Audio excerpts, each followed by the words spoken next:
नमस्कार दोस्तों, स्वागत है आपका हमारे YouTube चैनल द अर्थ में। दोस्तों आज बात करते हैं कक्षा 12 के भारत जनसंख्या संरचना के संबंध में आगे के पार्ट की। तो दोस्तों आज अपन अध्ययन करने वाले हैं भाषाई वर्ग की।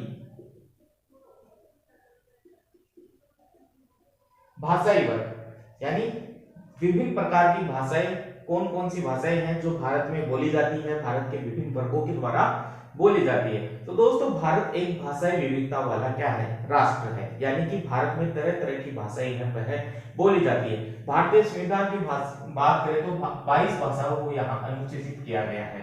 भारतीय संविधान में कितनी भाषाओं को अनुसूचित किया गया है?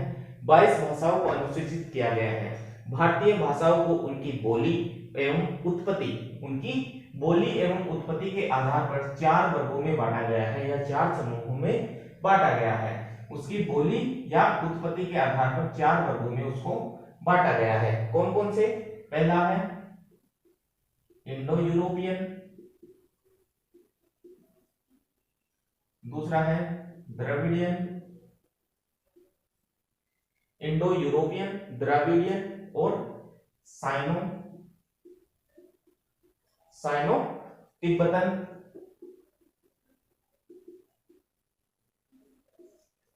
Indo European, Dravidian, Sino Tibetan और ऑस्ट्रो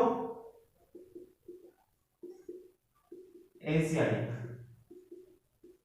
ऑस्ट्रो एशियाटिक इन 4 भाषा समूहों में इनको बांटा गया है। Indo European, Dravidian, Sino Tibetan और ऑस्ट्रो। दोस्तों अब बात करते हैं आगे।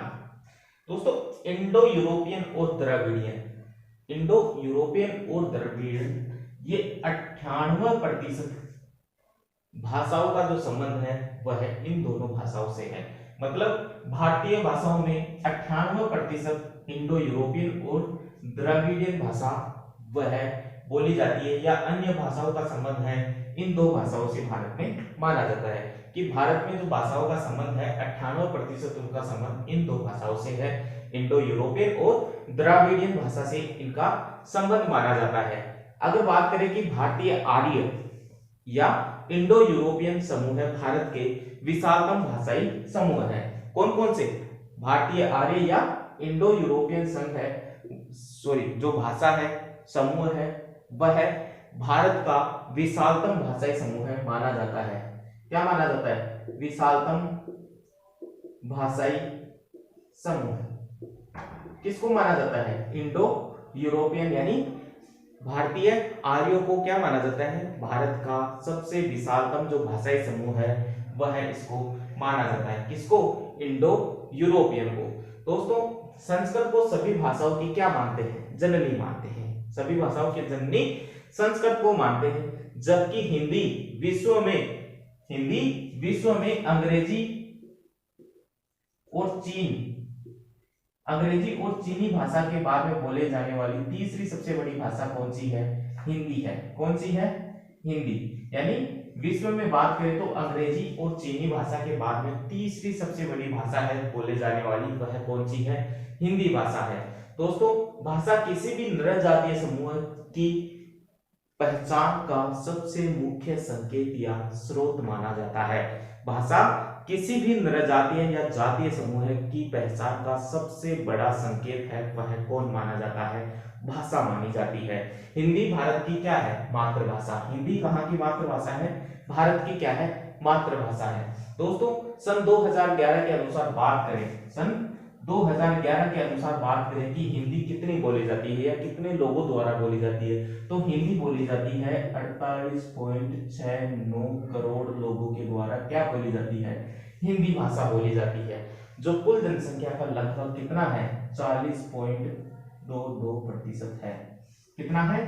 40.22%। यानी हिंदी है वह 40.22% लोगों के द्वारा या जनसंख्या के द्वारा बोले जाने वाली भाषा है, जिसको ये मातृभाषा के रूप में प्रयुक्त करते हैं। कौन सी भाषा के रूप में? अपनी मातृभाषा के रूप में हिंदी को प्रयुक्त करते हैं। प्रमुख भाषाओं के आधार पर भारत को 12 भाषाई समूहों में बांटा गया है।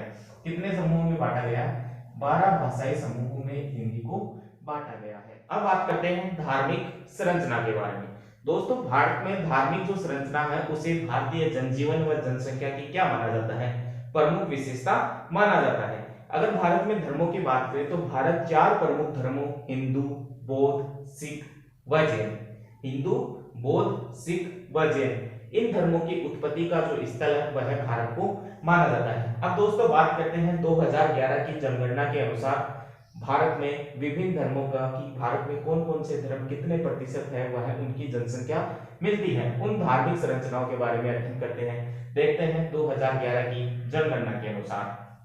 दोस्तों 2011 की जनगणना के अनुसार हिंदू जो धर्म है वह है 76.56% जो जनसंख्या है वह हिंदू धर्मावलंबियों की है। अगर बात करें मुस्लिम धर्म की तो मुस्लिम धर्म में 14.31% जो जनसंख्या है वह मुस्लिम धर्म के समुदाय की है या मुस्लिम धर्म की मिलती है। बात करें आगे ईसाई धर्म की तो ईसाई धर्म का जो प्रतिशत है वह मिलता है 2.36%, 2.36% ईसाई धर्मावलंबियों की है। और बात करें सिखों की तो सिख है 1.74%, सिख भारतीय जनसंख्या में मिलते हैं। बात करें बौद्धों की तो 0.77% है वह बौद्ध धर्म के लोगों की या बौद्ध धर्म की जनसंख्या है। अगर बात करें जैन धर्म के अनुयायियों की तो जैन धर्म के अनुयायी है 0.41%। तो इस प्रकार अपन ने देखा कि भारत में विभिन्न धर्मों की जो स्थिति है सन 2011 की जनगणना के अनुसार, तो सर्वाधिक जनसंख्या हिंदू धर्म की, दूसरे नंबर पर आता है मुस्लिम धर्म और तीसरे नंबर पर आता है ईसाई धर्म। तो दोस्तों यह थी स्थिति भारत में 2011 की जनगणना के अनुसार विभिन्न धर्मों की। दोस्तों अब बताते हैं कि सर्वाधिक जो हिंदू जनसंख्या है, सर्वाधिक हिंदू जनसंख्या है वह कौन से राज्य की भारत में मिलती है, तो भारत के हिमाचल प्रदेश में, भारत के हिमाचल प्रदेश में सर्वाधिक हिंदुओं की जनसंख्या है वह मिलती है। कहां मिलती है, हिमाचल प्रदेश में। हिमाचल प्रदेश में 95.43% हिंदू जनसंख्या निवास करती है। कितनी, 95.43% हिंदू जनसंख्या है वह हिमाचल प्रदेश में निवास करती है। बात करें न्यूनतम की, न्यूनतम अपन बात करें हिंदू जनसंख्या की, हिंदू धर्मावलंबियों की, तो न्यूनतम जो जनसंख्या है वह कहाँ निवास करती है, तो न्यूनतम जो जनसंख्या हिंदुओं की वह है मिजोरम में। कहाँ है, मिजोरम में। मिजोरम में लगभग 3.55% जो जनसंख्या है वह मिजोरम में निवास करती है। तो सर्वाधिक हिंदू जनसंख्या हिमाचल प्रदेश में 95.43% तथा न्यूनतम मिजोरम में 3.55% जनसंख्या है निवास करती है। बात करें मुस्लिम जनसंख्या की कि मुस्लिम जनसंख्या में सर्वाधिक कहां है और न्यूनतम कहां है, तो मुस्लिम जनसंख्या है वह सर्वाधिक मिलती है लक्षद्वीप में। कहां मिलती है, लक्षद्वीप। कहां मिलती है, लक्षद्वीप में। और राज्यों की बात करें तो जम्मू एंड कश्मीर में सर्वाधिक जो मुस्लिम जनसंख्या है वह मिलती है। न्यूनतम बात करें तो न्यूनतम में एक बार फिर शामिल होता है मिजोरम। न्यूनतम जो है वह मिजोरम में मिलता है। मुस्लिम जनसंख्या का जो अनुपात है वह मिलता है लगभग 1.14% के करीब। कितना मिलता है, 1.14। बात करें लक्षद्वीप की तो लक्षद्वीप में मिलती है 94.92% जो मुस्लिम जनसंख्या है वह मिलती है लक्षद्वीप में। जम्मू कश्मीर की बात करें तो लगभग 66.97% जो जनसंख्या है जम्मू कश्मीर की वह मुस्लिम धर्मावलंबी की।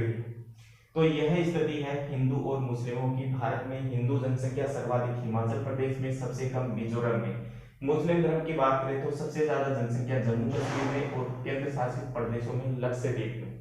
बात करें कम से कम की तो कम से कम जनसंख्या है वह मिजोरम में है। हिंदू हो या मुस्लिम, दोनों जनसंख्या का अपन ने मोस्टली अध्ययन कर लिया। अगर जनसंख्या की दृष्टि से भारत में बात करें कि जनसंख्या की दृष्टि से सबसे ज्यादा मुस्लिम कहाँ रहते हैं, तो उत्तर प्रदेश में जनसंख्या की दृष्टि से सबसे ज्यादा मुस्लिम जो धर्म है वह निवास करता है उत्तर प्रदेश में। तो दोस्तों यह थी भारत की प्रमुख धार्मिक संरचना। तो दोस्तों आज के लिए इतना ही। उम्मीद करता हूँ आपको हमारा वीडियो पसंद आया होगा। अगर आपको हमारा वीडियो पसंद आए तो ज्यादा से ज्यादा लाइक, शेयर तथा सब्सक्राइब जरूर कीजिए। धन्यवाद। जय हिंद, जय भारत।